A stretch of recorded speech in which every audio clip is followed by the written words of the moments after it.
होली की बहुत बहुत शुभकामनाएं देते हैं भट्ट जी। धन्यवाद, आपका बहुत बहुत धन्यवाद। अहम सवाल जो है, आज हमारी जो यूथ जनरेशन है वो अपनी परंपराएं भूलते हुए अपने जो त्यौहार है, अपनी परंपराएं उनको भूलती जा रही हैं, इसका कारण क्या है? नहीं, वैसे तो नई पीढ़ी भूल रही है ऐसा नहीं। मैं तो मानता हूँ आज टेक्नोलॉजी के कारण नई पीढ़ी फिर से उन परंपराओं को मनाने के लिए उत्सुक हुई है, आगे बढ़ रही है।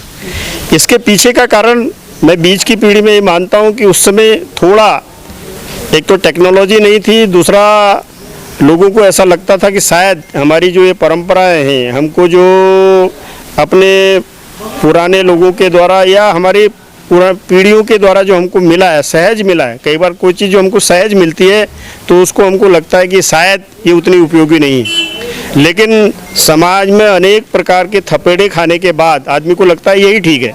जैसे अभी कोरोना के कालखंड में दुनिया को ये पता लगा कि भारत की जीवन पद्धति, भारत के जीवन मूल्य, भारत की संस्कृति, भारत की परंपरा, ये ही इस महामारी से भी बचा सकती है। तो ऐसे ही नई पीढ़ी को जब ये लगता है कि नहीं, हमारी ये परंपराएं, ये बहुत लंबे समय के अनुसंधान के बाद निकली हुई परंपराएं हैं, ये हमारे समाज को एकजुट रखने के लिए, समाज को समृद्धशाली बनाने के लिए, समाज को समृद्ध बनाने के लिए होली जैसे पर्व ये हमारी परंपरा से जुड़े हैं, प्रकृति के साथ समाज को जोड़ने के लिए पर्व बने हैं।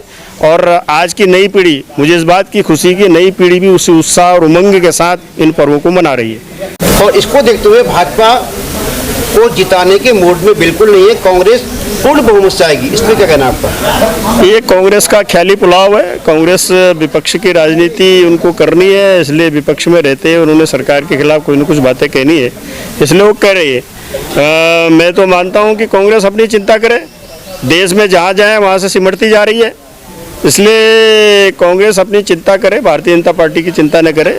भारतीय जनता पार्टी अपने केंद्र और प्रदेश सरकार द्वारा जो जनता के लिए किए गए काम हैं उनके आधार पर और कैडर का जनता से सीधे लगाव होने के कारण हम उत्तराखंड के अंदर फिर से अपनी सरकार बनाएंगे। वहीं आम आदमी पार्टी का कहना है कि हमारी टक्कर कांग्रेस से होकर सीधे भाजपा से है।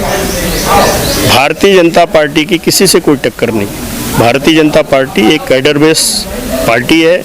हमारा संगठन गांव में बूथ बूथ तक है और हम संगठन के आधार पर ही राजनीति करते हैं। और लोग तात्कालिक आम आदमी पार्टी, उनके लिए कुछ मुझे कहने की ज़रूरत नहीं है कि वो टक्कर की बात कहते हैं, वो तो अभी कहीं है भी नहीं। तो इसलिए भारतीय जनता पार्टी अपने संगठन के बल पर, अपने कैडर के बल पर ही हम ये दावा करते हैं कि हम फिर से अपनी सरकार बनाएंगे और हमारे सामने कोई नहीं है टक्कर में। वही बात करते हैं, स्वास्थ्य मंत्रालय माननीय मुख्यमंत्री के पास होने के बावजूद भी प्रदेश में स्वास्थ्य सेवाएं बहाल नहीं हो पा रही, क्या कारण है? नहीं, काफ़ी कुछ हुआ है, काफ़ी, क्योंकि जैसी हमारी भौगोलिक स्थितियां हैं, दुर्गम स्थान है, अभी नए डॉक्टर्स की नियुक्ति करने का विषय है, हर डिस्ट्रिक्ट हॉस्पिटल्स को नए इक्विपमेंट्स देने का विषय है, तो ये सब काम चल रहा है। और इस बार के बजट में बहुत सारा प्रावधान मेडिकल सेवाओं के लिए दिया भी गया है। मैं मानता हूं कि जल्दी ही सारी बातें दुरुस्त हो जाएंगी।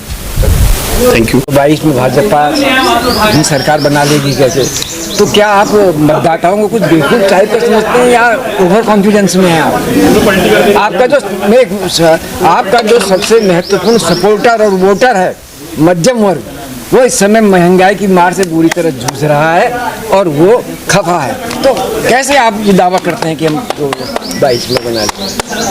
देखिए, ऐसा है, इस समय की जो परिस्थिति है, ये परिस्थिति केवल उत्तराखंड के संदर्भ में नहीं, देश के संदर्भ में, दुनिया के संदर्भ में है। जिस प्रकार से कोरोना महामारी के कारण देश और दुनिया की अर्थव्यवस्था चरमराई गई, उसका असर स्वाभाविक है, वो यहाँ भी पड़ा हुआ है। और मैं इस बात का, आपकी बात से बिल्कुल सहमत हूँ कि आज पेट्रोल डीजल के दाम बढ़ने के कारण महंगाई ये बढ़ी है, लेकिन ये कोई परमानेंट, ये एक तात्कालिक फेज है। और सरकार संवेदनशील है, केंद्र और प्रदेश की सरकारें इसमें संवेदनशील हैं, लगातार इस पर विचार चल रहा है कैसे आम जनता को राहत पहुंचाई जा सकती है, इसके लिए सरकार प्रयासरत है। मैं मानता हूं कि इससे जल्दी ही हम सब उबर जाएंगे और क्षेत्र की जनता, देश की जनता भी इस बात को समझती है कि ये सामान्य परिस्थिति में आई हुई स्थिति नहीं है।